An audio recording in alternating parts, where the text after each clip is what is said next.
Olá pessoal, tudo bem? Vamos continuar com as nossas aulas de Direito Administrativo e hoje nós vamos tratar especificamente de uma matéria de Direito Administrativo que são os poderes administrativos. Na verdade, são os poderes e os deveres administrativos. Nós vamos perceber que eles estão bastante interligados. Eu vou fazer um adendo aqui rapidamente e alertá-los porque este vídeo eu estou colocando na minha página lá do YouTube, tá? Que vocês devem estar olhando. Isto porque a plataforma do Classroom tem dado alguns problemas. Eu não sei se eu coloquei vídeos demais, acabou sobrecarregando um pouco aquela plataforma. Então, por uma questão de espaço, né, para esses vídeos, eu optei então em colocá-los no YouTube, tá bom? Então, só para relembrar isso a vocês, tá certo? Mas eu mandei lá no Classroom, vocês têm uma matéria escrita, um material de apoio escrito, um texto, onde vocês vão encontrar aí maiores detalhes a respeito do tema que nós vamos tratar hoje. Sempre lembrando, o que eu mando para vocês a título de material de apoio é um resumo bastante sintético. Eu peço sempre, com veemência, que vocês vão até um livro, né, específico de direito administrativo. Escolha qualquer autor que você ache interessante e leia através de lá, tá? Porque lá você vai ter mais detalhes, mais exemplos, talvez fique mais fácil de compreender, tá certo? O que a gente pretende com este vídeo, como sempre, não é esgotar, mas sim facilitar aí o entendimento de um determinado tema dentro da matéria de direito administrativo, beleza? Vamos lá, pessoal. Muito bem. Tratando sobre poderes administrativos ou poderes da administração. Sempre lembrando que a administração pública se utiliza desses poderes sempre com a intenção de o bem comum. Vocês entendem? Sempre com a intenção de propiciar o interesse público, tá certo? Muito bem. A administração pública tem uma série de obrigações, assim como tem uma série de poderes, que muitos chamam de competências, né? Essas competências administrativas somente poderão ser válidas se exercidas dentro da extensão e da intensidade que são proporcionais ao que está sendo demandado. Isto é, veja, no uso das suas atribuições, dos seus poderes, tem que haver bom senso, é claro. É óbvio que sempre tem que se buscar, como eu disse, o bem comum, tá? Então não pode haver exageros, é óbvio. Há um limite entre o uso e o abuso do poder. Nós já falamos disso anteriormente, não é assunto novo. Por exemplo, o Eli Lopes Meireles, ele tem uma explicação clássica de que os poderes administrativos utilizados pela a organização administrativa, seja qual for ela, né, federal, estadual, municipal, são, na verdade, os poderes hierárquicos, os poderes disciplinares, o poder vinculado e discricionário, o poder regulamentar e o poder de polícia, tá? Nós vamos falar de cada um desses. Esses poderes você tem que saber, não tem escapatória, é matéria básica, tá? E no fundo nós até já comentamos um pouquinho sobre eles durante as nossas aulas. Como eu falo para vocês, dificilmente eu consigo tocar em um tema de direito administrativo sem acabar tendo que relacioná-lo, fazer pelo menos um comentário, mesmo que breve, sobre outros temas, porque tudo está interligado. Vamos começar então falando primeiro do poder hierárquico. O nome já diz muito, né? Depende da hierarquia da administração pública. Veja, você trabalha, né? Então, possivelmente. E você talvez tenha um chefe, e o seu chefe talvez tenha outro chefe, e você talvez seja o chefe de alguém. Isso é uma hierarquia, você concorda? Então, na administração pública também existe isso, e a gente chama de poder hierárquico. De uma forma simples, é o poder de distribuir funções a diversos órgãos administrativos, com um escalonamento pelos diferentes níveis de planejamento. Isso é uma visão mais técnica, né?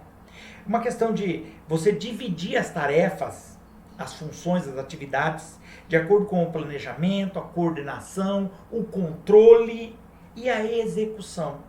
Veja, eu falei controle. Então, lembra da autotutela da administração? O controle que a própria administração tem das suas atividades? Isso aí está inserido dentro do poder hierárquico, tá? Não estamos falando de coisas novas.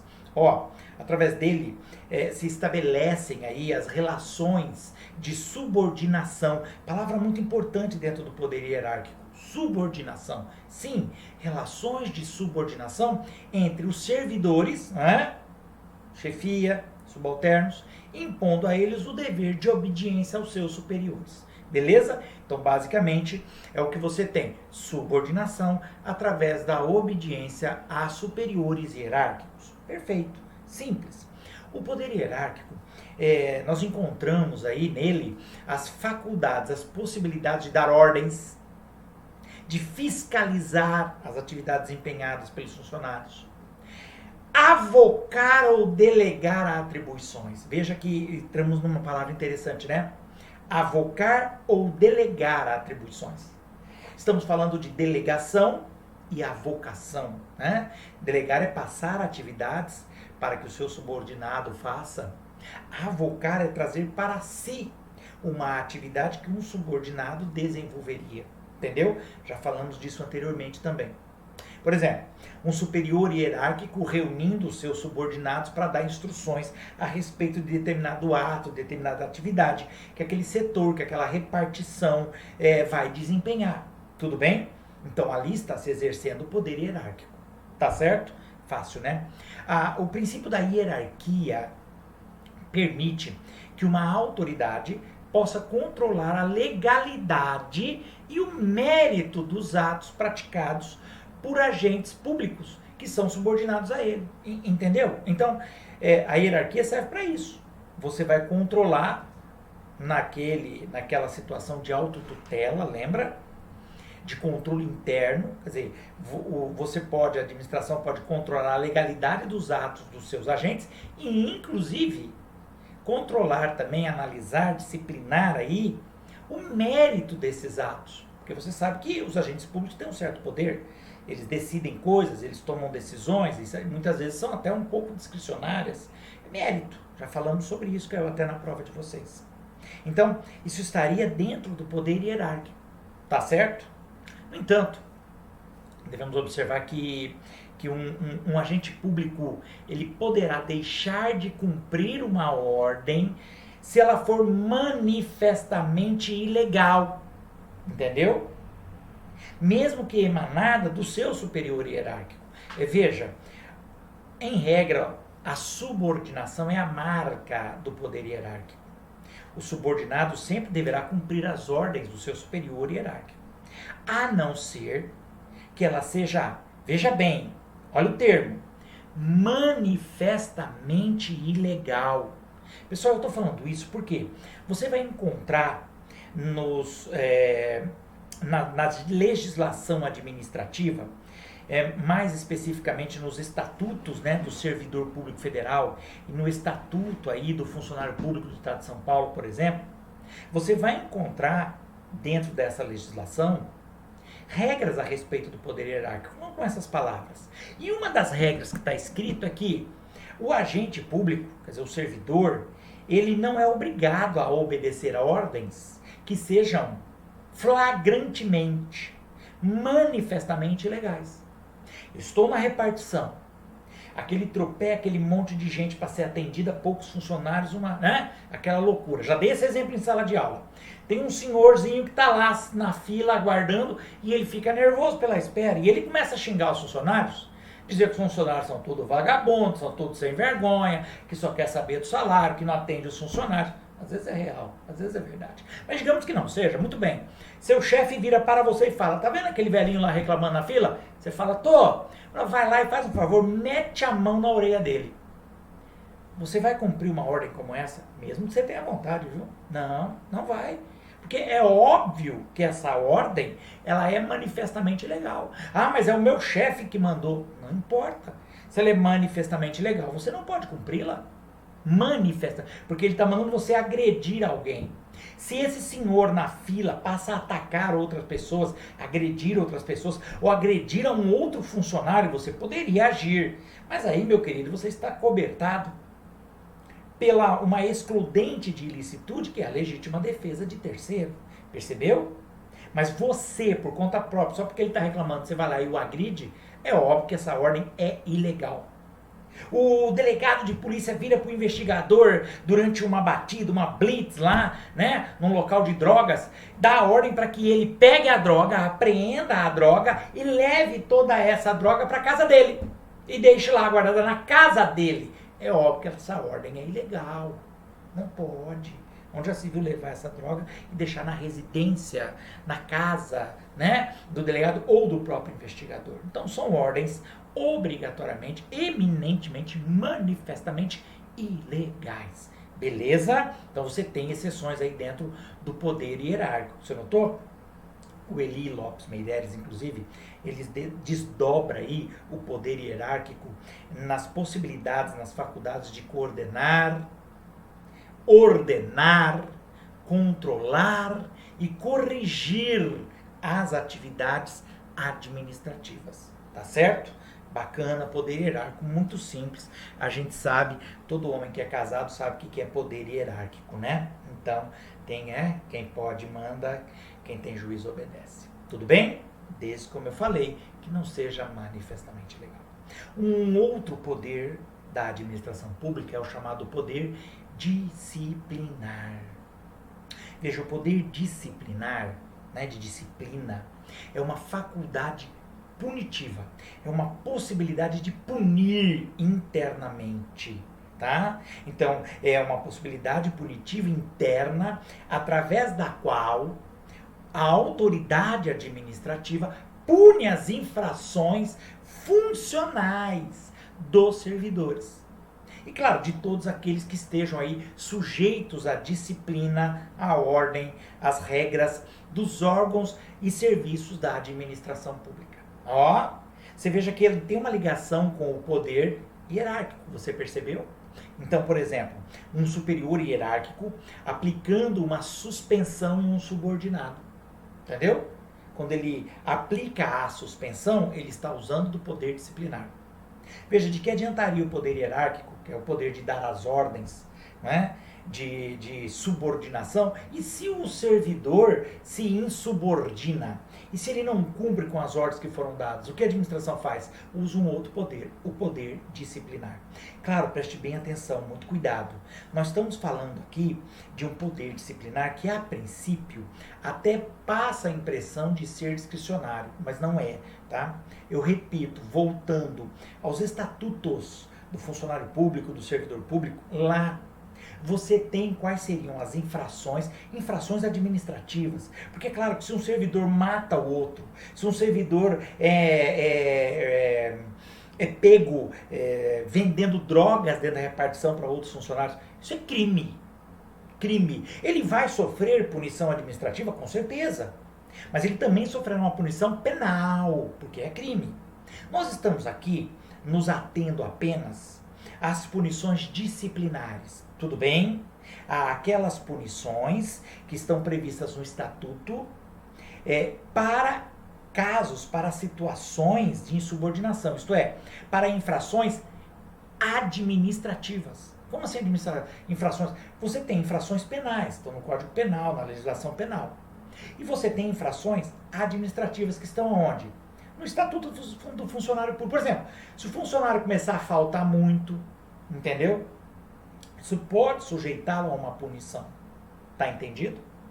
Esse é um poder que decorre justamente do poder hierárquico, mas que não se confunde com o hierárquico, tudo bem? O hierárquico é aquele poder de organizar, de normatizar, de regrar, ordenar e coordenar, controlar as atividades da administração pública. Isto é, feita do superior para os seus subordinados. Aqui não. Aqui no poder disciplinar, eu vou impor sanções, punições ao agente que descumprir, possivelmente com as normas que estão estabelecidas, tá? Esse poder disciplinar possui as seguintes características. Primeiro, ele é administrativo, como eu acabei de falar, para distinguir do poder punitivo do Estado, lá pelo poder judiciário, tudo bem? Ele também é punitivo, claro, porque busca punir, né, uma reprimenda. Ele é discricionário. Cuidado agora. Quanto à escolha da pena. Agora, essa discricionariedade ela é um pouco relativa, tome cuidado.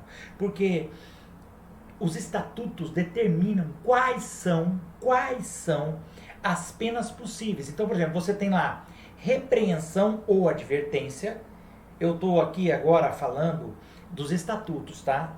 Dos estatutos. Salvo engano, repreensão é no estatuto estadual e advertência no federal. Mas advertência e repreensão é um pito, um show de orelha por escrito, tá? Tudo bem? Então, outro que você teria seria a suspensão. Se o sujeito foi advertido ou repreendido por escrito, uma bronca por escrito, agora ele poderá ser suspenso. A suspensão poderá ser de até 90 dias em regra. Tudo bem? Também existe a pena de multa, que geralmente é usada no lugar da suspensão. O sujeito tomou 15 dias de suspensão. Em vez de mandar ele para casa, para que ele fique em casa, porque afinal de contas ele vai ficar em casa e ele não vai receber 15 dias de salário. Lembra? Porque está suspenso, não recebe. Mas ele recebe os outros 15. Mas de repente para ele é até uns dias de folga. Então o que faz a administração? Em vez de mandar ele para casa, dá a suspensão de 15 dias e transforma essa suspensão em multa de 15 dias. O que é isso? Ele vai trabalhar os 30 dias, só que só vai receber 15. Percebeu? Então multa é uma outra forma de punição. Você tem também, e aí para casos mais extremos, tá? Até mesmo a perda do cargo, a demissão. Demissão. Cuidado, pessoal, não vamos confundir demissão com exoneração, tá? Muito cuidado. A exoneração é para os cargos em comissão. O sujeito é exonerado mesmo que não tenha feito nada de errado. Simplesmente a administração, o administrador, a autoridade não quer mais ele ali. Então ele vai e exonera, acabou. Normal. Demissão é uma punição, tá entendido? Se o próprio servidor pedir as contas, ele não quer mais trabalhar, ele pediu as contas, estou me demitindo, então tá bom. Isso aí é pedido de exoneração. Para a administração, preste bem atenção agora, para o direito administrativo, quando você usar o termo demissão, é uma punição, tá? É poder disciplinar. Ele cometeu uma falha extremamente grave. Tudo bem? Tá ok? Então, demissão é punição. Tá certo? Beleza? Tem também demissão a bem do serviço público, que é um pouco pior. Na demissão normal, você fica aí, além de perder o cargo, você ficará 5 anos sem ter a possibilidade de outro cargo, função ou emprego público. Na demissão a bem do serviço público, é esse o nome, demissão a bem do serviço público, você ficará 10 anos sem poder ter cargo, emprego ou função pública, tá certo? Isso também pode ser usado contra o aposentado. Ah, sim, poder disciplinar contra o aposentado é... Porque mesmo ele estando aposentado, se por um acaso verificar que ele cometeu uma falta muito grave enquanto trabalhava, que era passível, falta essa, infração disciplinar esta, passível de demissão, mas ele já não pode ser demitido, ele está aposentado, você tem a cassação da aposentadoria. É, cassação da aposentadoria. Tá bom? Não é incomum, pessoal. Às vezes o servidor, percebendo que ele foi pego numa infração extremamente grave, e muitas vezes ele já tem direito a se aposentar, lembra que ninguém vai mandar ele embora, ele não vai ser demitido de uma hora para outra. É necessário todo um regramento. Como assim? Processo administrativo. Por isso que quando a gente fala que o poder disciplinar é discricionário, mais ou menos, tá? Porque tem uma série de regras que a lei determina. Então haverá um processo disciplinar e ele pode, ao final, ser demitido. Às vezes, durante o processo disciplinar, ele pede aposentadoria e já se aposenta, para se resguardar. Mesmo depois de aposentado, a administração pode, ao concluir o processo administrativo, em verificando que o sujeito efetivamente realizou aí uma infração administrativa que possibilita a demissão, não vai demiti-lo, mas vai cassar a sua aposentadoria. Ele perde a aposentadoria, tá bom? Então, mas é discricionário como, então, neste caso? Ora, é discricionário porque a administração pode analisar qual foi a conduta, qual foi a infração. E dependendo da infração, determina qual a punição. Vamos imaginar um servidor que nunca tinha feito nenhuma infração administrativa em 25 anos de serviço. E um dia lá é pego fazendo algo errado. Você vai demiti-lo de cara? Talvez. Talvez, dependendo do que ele fez, tem que demitir. Mas dependendo, em vez de demitir, você dá uma suspensão. Por isso que é discricionário. Você vai analisar toda a situação do agente. Tá ok? Beleza? Então cuidado quando você falar que é discricionário. tudo bem? Isso é meio relativo. Também, o poder disciplinar, ele é chamado de poder-dever. Aliás, todos são, né? Já falamos isso em aulas presenciais, inclusive. A administração não tem só poder. Esse poder que ela tem é um poder-dever, porque ela é obrigada a utilizar esse poder. É poder-dever de agir, tá? Tem que agir. Se a administração sabe que um determinado funcionário cometeu uma falta, uma infração administrativa, tem que analisar, tem que verificar e, se necessário, deve puni-lo, tá? Outro ponto é que o poder disciplinar deve ser motivado. Já falamos disso nos atos administrativos. Estão lembrados disso? Um dos seus elementos? Motivação, tem que ser motivado. Obrigando o administrador o dever de prévia apuração e de uma motivação para a punição disciplinar. Quer dizer, ele não pode puni-lo só pela boa vontade. Não, eu não, hoje levantei meio camacaca e eu vou punir uns 2 funcionários. Não, você tem que abrir um procedimento, seja o processo administrativo, seja uma sindicância, e, confirmada a infração, deve puni-lo, de acordo com o tipo de infração. Então tem que haver uma motivação. Falamos disso quando falei nas aulas, nas explicações sobre atos administrativos. Lembra disso? Tem que haver motivação. Eu não posso, lembra do exemplo que eu dei? Eu não posso transferir um funcionário para uma outra cidade a título de puni-lo. Por quê? Porque essa não é uma das punições previstas no estatuto. Entendeu? Teve que então aquela discricionariedade tem limites. Tá ok? Ô João, você falou em processo administrativo e você falou em sindicância. Tem diferença? Tem.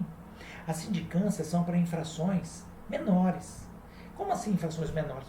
Infrações que, por exemplo, o sujeito viesse a ser punido no máximo com suspensão até 30 dias, 60 dias.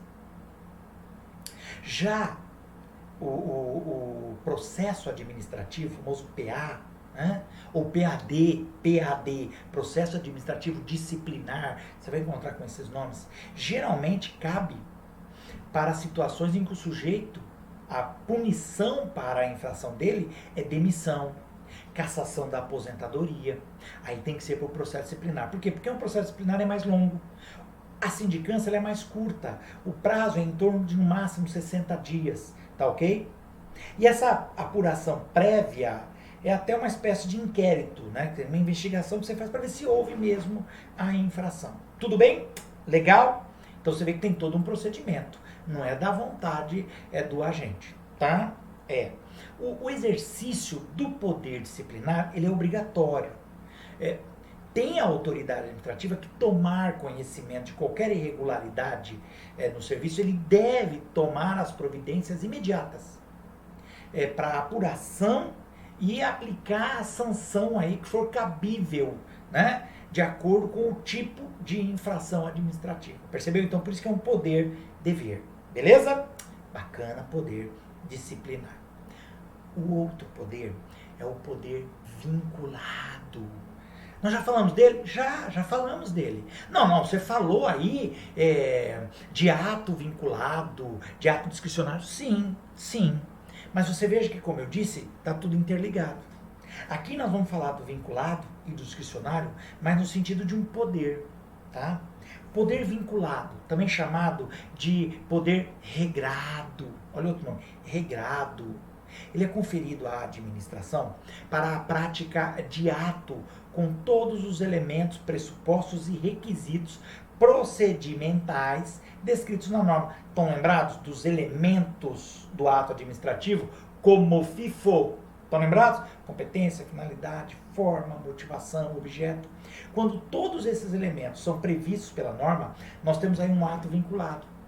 E no fim você tem o chamado poder vinculado, tá? Ocorre quando o agente age na forma da lei, estritamente na forma da lei. Por exemplo, um fiscal da Receita que é obrigado a aplicar uma multa a um contribuinte que não cumpriu com a obrigação tributária. Entendeu? Então, quando há uma regra que fala, se o sujeito descumpre tal norma, é preciso puni-lo com uma multa. Ponto. Ele tem que ir lá e punir com a multa, porque ele não tem opção. Entendeu? Esse é o poder vinculado. Na verdade, nós estamos aí adentrando em outros poderes, né? Inclusive no poder de polícia, vamos falar daqui a pouco dele. No exercício desse poder vinculado, não há escolha para o agente público. Não há opção nem liberdade. Devendo o administrador decidir e agir segundo a lei, conforme a lei, de acordo com o que a lei manda. Não tem área de liberdade para ele. Não tem opção. Logo, não tem discricionariedade. Tá? A partir justamente dessa situação de submissão total ao que determina a lei, é que se questiona atualmente na doutrina se esse se trata de um verdadeiro poder ou, na verdade, de um dever de agir da administração. Né? É discutível. Se você for ver, é um poder, é uma obrigatoriedade para o agente público, ele tem que agir assim. Mas do mesmo jeito que você tem o poder vinculado, em contrapartida você tem o chamado poder discricionário. Agora como poder, tá? Não como um instituto de direito administrativo puramente. O poder discricionário, é o que a lei confere ao administrador para a prática aí de determinado ato, no uso da conveniência administrativa, oportunidade, conveniência, lembra? Então ele tem uma liberdade, ele tem opção de escolha. Então, por exemplo, a administração pode prestar um serviço de utilidade pública, por exemplo, linha de ônibus, ou transferir para um particular, ou seja, há poder discricionário de fazer diretamente, prestar o serviço diretamente, ou transferir para um particular. Geralmente a administração pública acaba transferindo para um particular, né? Através de concessão ou coisa parecida. Mas a lei lhe faculta, ou ele pessoalmente, a administração pública, presta o serviço, ou ele deixa para que um terceiro o faça, um particular, tá bom? Essa discricionariedade administrativa encontra sua razão aí de existência no trato pela administração dos chamados conceitos jurídicos indeterminados, né, pessoal, tá bom? Então, quando você não tem essa rigidez legal em todos os elementos do ato, você tem aí um campo, um espaço discricionário. Utiliza-se o poder discricionário para a prática de atos discricionários. Claro, sendo, portanto, aí a liberdade para a escolha dos motivos e do objeto, olha, juntando a outra aula, a escolha, quando você tem a possibilidade de escolha dos motivos e do objeto do ato, o fundamento básico aí que distingue o poder vinculado do poder discricionário, percebeu? Então, como eu sempre falo, uma regra se unindo à outra. Tá legal? Muito bem, vamos lá então. Outro poder, pessoal, o chamado poder regulamentar. Olha que interessante. Poder regulamentar. De regulamento, de regra. É o poder atribuído aos chefes do executivo para a expedição de decretos para a fiel execução da lei. Por exemplo, um decreto expedido aí pelo presidente da República para determinar detalhes, trazendo detalhes de como uma certa lei deve ser cumprida. Aqui nós temos que fazer um parênteses. Alguns autores identificam esse poder regulamentar com o poder normativo. Sim, há autores que falam, inclusive assim, poder regulamentar ou normativo. Outros autores falam poder normativo ou regulamentar. Muito bem. No entanto, pessoal, seguindo aí uma série de doutrinas, tá? Há uma diferença. O poder regulamentar, ele é concentrado. Enquanto que o poder normativo, ele é difuso, ele é mais espalhado. E diz respeito à competência normativa, por isso normativo, que é diferida, né? Que é dada a vários agentes da administração. Vamos trocar em miúdos. O poder normativo não é apenas do chefe do poder executivo, mas de seus assessores, de seus subalternos, quer dizer, diretores de departamento e assim por diante. Poder normativo é o que tem qualquer administração para ditar normas de efeitos gerais e abstratos. São atos normativos, além do decreto, o regulamento externo, o regulamento interno, que é o regimento interno, resoluções, deliberações, instruções, portarias, provimentos. Você vê que tem um caráter mais aberto, tem uma série de meios em que eu posso exercer o poder normativo. Já o poder regulamentar É uma faculdade conferida somente ao chefe do executivo, para que explique como uma lei vai ser executada. O poder regulamentar, ele se exterioriza, ele se materializa, ele aparece através de um decreto. Preste atenção. O decreto é o formato, tá? Na verdade, o que eu tenho no decreto? Um regulamento. Um regulamento. Estou regulamentando uma lei. Através do quê? Através de um decreto. Percebeu? Ó, o Matheus Carvalho, isso eu coloquei inclusive no texto para que vocês acompanhem. O Matheus Carvalho, ele diz o seguinte, ele fala assim,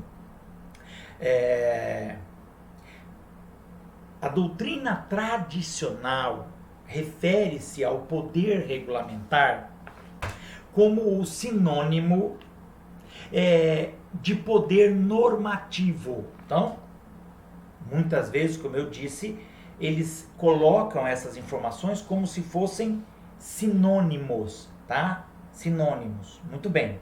Ocorre que, modernamente, por se tratar de conceituação restrita, uma vez que abarca a edição de regulamentos apenas, excluindo os outros atos normativos próprios da atuação do Estado, né? O poder regulamentar vem sendo tratado como espécie de poder normativo, percebeu? Então o poder normativo seria um gênero e o poder regulamentar um dos seus tipos, porque ele justamente trata especificamente de regulamento expedido pelo chefe do poder executivo através de decreto. E ele continua, diz assim, afinal, além da edição de regulamentos, o poder normativo abarca a edição de outros atos normativos, tais como deliberações, instruções, como eu disse, resoluções. Dessa forma, né, na obra do Matheus Carvalho, o poder normativo, poder regulamentar, será tratado como atribuição típica e exclusiva do chefe do poder executivo, seja ele o presidente, seja ele o governador ou o prefeito, tá bom? Muito bem. Enquanto que o poder normativo é o poder geral conferido às autoridades públicas, e aí não só o chefe do executivo, para editar, criar normas gerais e abstratas nos limites da legislação específica, pertinente, tá ok? Então, na obra do Matheus Carvalho, ele também faz essa separação. Mas eu repito a vocês, pessoal, vocês vão encontrar em diversos livros sinônimos. Muitos autores tratam o poder regulamentar como poder normativo, tá? Mas a gente tem que ressaltar essa diferença. Poder normativo é mais amplo. Uma portaria é poder normativo. Já uma portaria, tecnicamente, não estaria dentro do poder regulamentar, porque só exige, no caso de regulamentar, regulamentos, tá? Através de decretos, só do poder emanado apenas do chefe do poder executivo, tá bom? É um pequeno detalhe que a gente tem que ficar atento. Uma outra coisa muito importante com relação ao poder regulamentar é que ele deve ser exercido apenas no estrito limite da lei. Ou seja, não pode o executivo invadir as reservas legais, a reserva da lei, tratando aí de matérias que somente por lei podem ser disciplinadas, tá? O regulamento que seja contra a legem, o que é contra a legem? Contra a lei, né? Não é admitido no nosso ordenamento. Deverá ser revogado, inclusive. Ele só aceita o chamado regulamento segundo um legem, do latim, de acordo com a lei. Claro que nós estamos baseados no princípio da legalidade. O executivo, ele não faz lei, ele executa a lei. Lembra disso? Consequentemente, quando o poder executivo vai regulamentar, regular, arrumar alguma lei, ele não pode avançar além da lei. Ele só vai explicitar o que está na lei. Ele não cria norma, ele não cria regra, tá? Ele apenas explicita. Tudo bem? Beleza? Boa. Pessoal, muito bem, vamos entrar agora no chamado poder de polícia. talvez seja aí, dentro dos poderes da administração pública, o que mais traz problemas aí, né? Dificuldades muitas vezes, tá bom? Então eu peço um carinho especial para esse poder de polícia. Para o Eli Lopes Meireles, ele define como o poder que dispõe a administração pública para condicionar e restringir o uso e o gozo de bens e direitos individuais em benefício da coletividade do próprio Estado. Veja, o poder de polícia é um poder que tem a administração pública para exercer, preste bem atenção, sempre a supremacia do interesse público sobre o privado. Então é uma prerrogativa. Ele tem a possibilidade de limitar a atuação dos particulares, das pessoas comuns. Limitar. Limitar, inclusive, direitos. Entendeu? Direitos de propriedade, tudo isso, poder de polícia.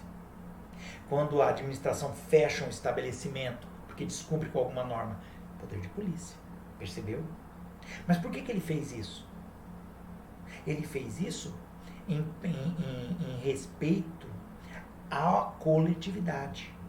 Ele não pode fazer isso por motivo próprio, pessoal. Sempre em relação à coletividade, ao interesse público, ao bem comum. Entendeu? Então, é esse poder que a administração pública tem. Tá certo? Assim, através desse poder de polícia, a administração pública pode estipular restrições e limitações ao exercício de liberdades individuais. E até mesmo limitações ao direito de propriedade do particular.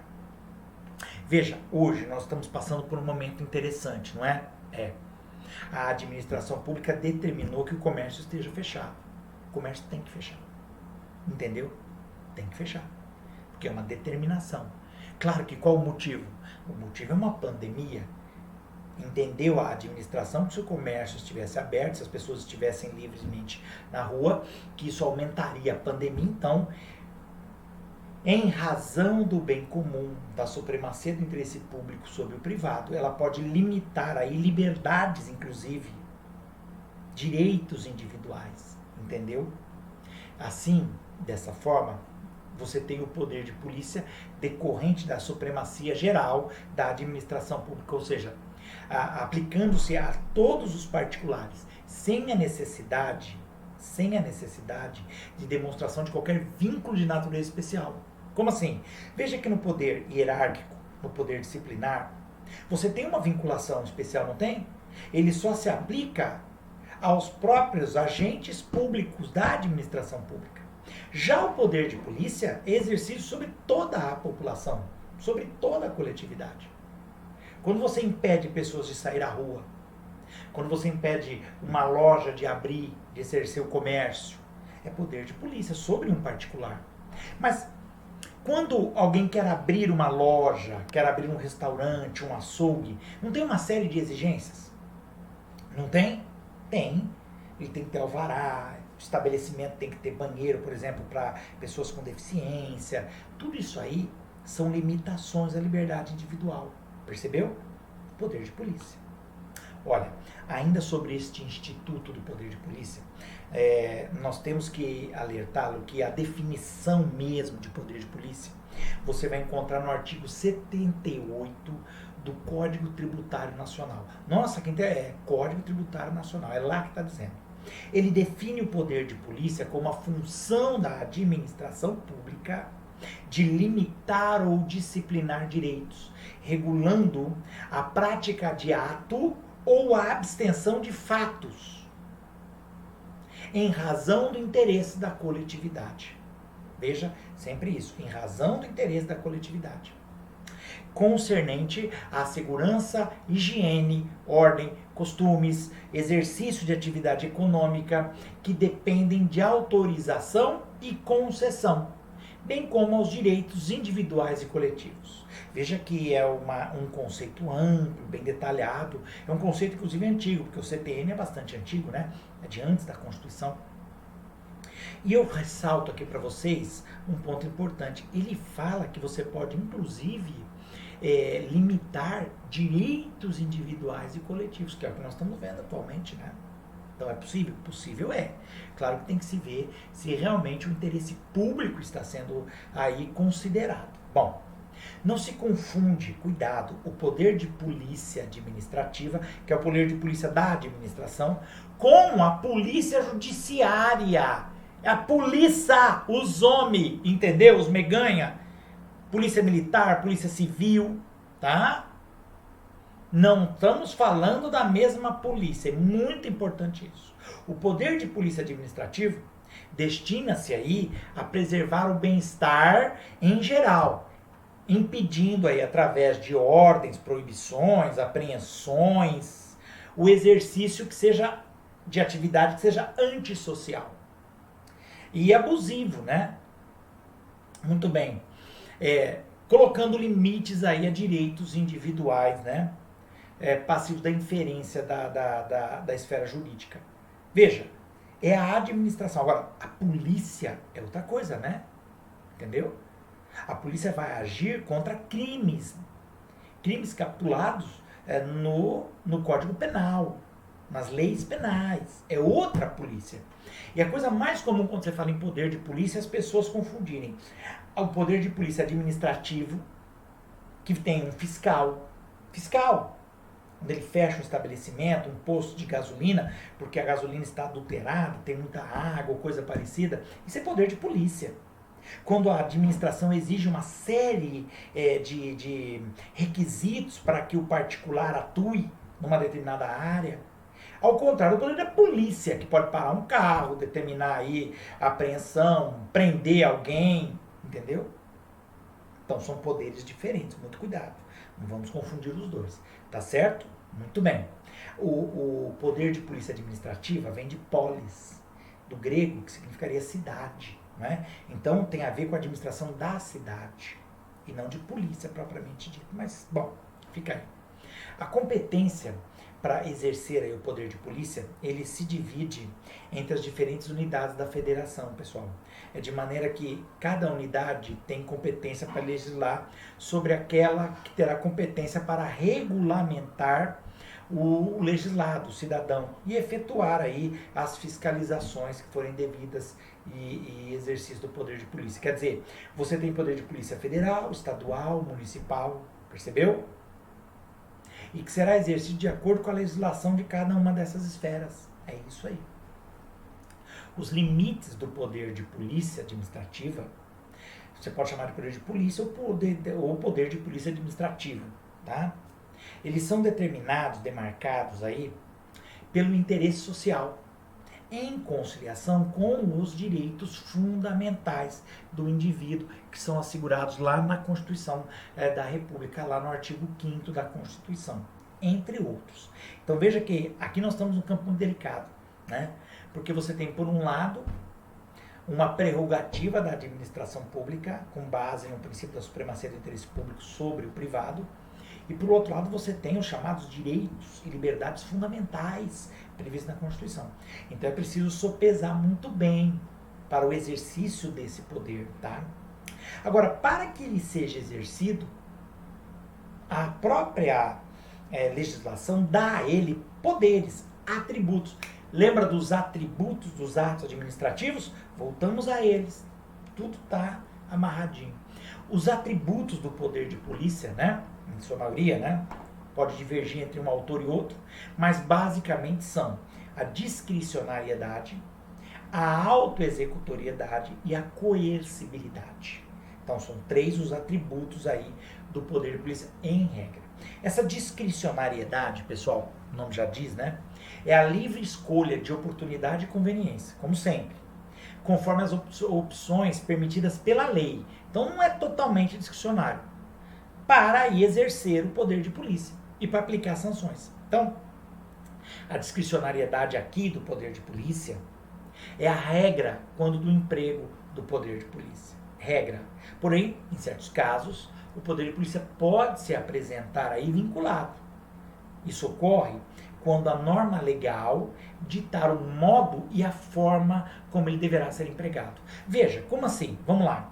Digamos que você chega no estabelecimento comercial, uma padaria, um açougue, e o fiscal encontra normas, condições de higiene um tanto suspeitas. Bom, ele pode fechar o estabelecimento? Sim.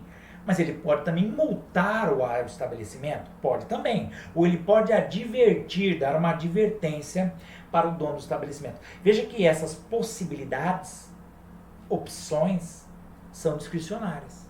Vai depender do quê? Olha, vai depender do caso concreto. Então, por exemplo, de quais são as normas de higiene que estão sendo infringidas.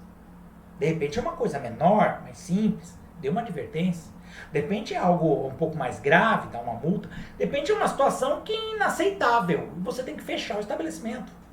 Então, na verdade, essa discricionariedade vai depender muito do caso concreto, mas é discricionário. Por isso que o agente público, no exercício do poder de polícia, ele tem muito poder, tá? Um poder sério isso aí.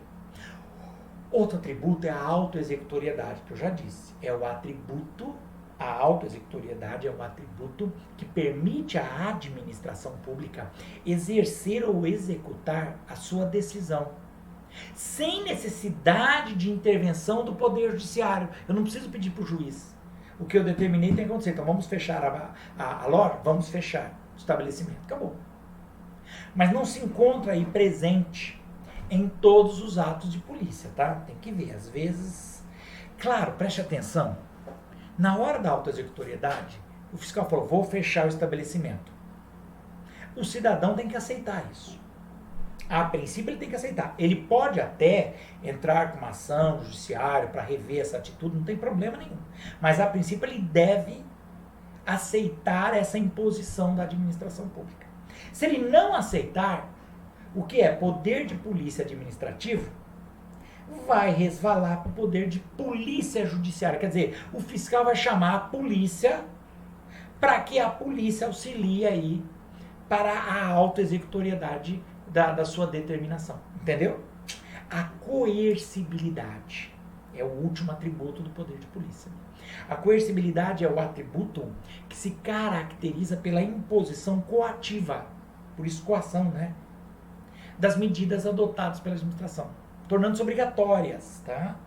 Porém, havendo violência desnecessária ou uma proporcional à resistência, né, à autoridade competente, o agente público poderá responder pelo excesso de poder ou pelo abuso de autoridade, percebeu? Então é preciso tomar um certo cuidado. A gente tem visto algumas cenas aí que às vezes resvalam, talvez, no abuso de autoridade. Tá bom? Muito bem, pessoal. Então, aqui tratamos de vários poderes. Eu não vou me alongar, o vídeo já ficou bastante longo. Eu vou parar aqui nos poderes da administração pública. Peço a vocês que assistam novamente se tiver alguma dúvida. Peço a vocês que leiam o material que está no Classroom. Eu vou enviar ao Classroom, tá? Então, na nossa sala virtual do Classroom, vocês vão ter lá o material escrito.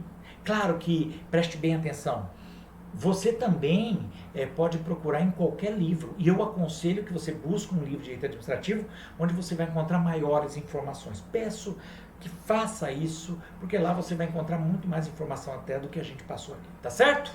Espero que você tenha compreendido. Qualquer coisa, qualquer dúvida, estaria à disposição no horário da nossa aula, tá certo? Bons estudos a vocês e até a nossa próxima aula.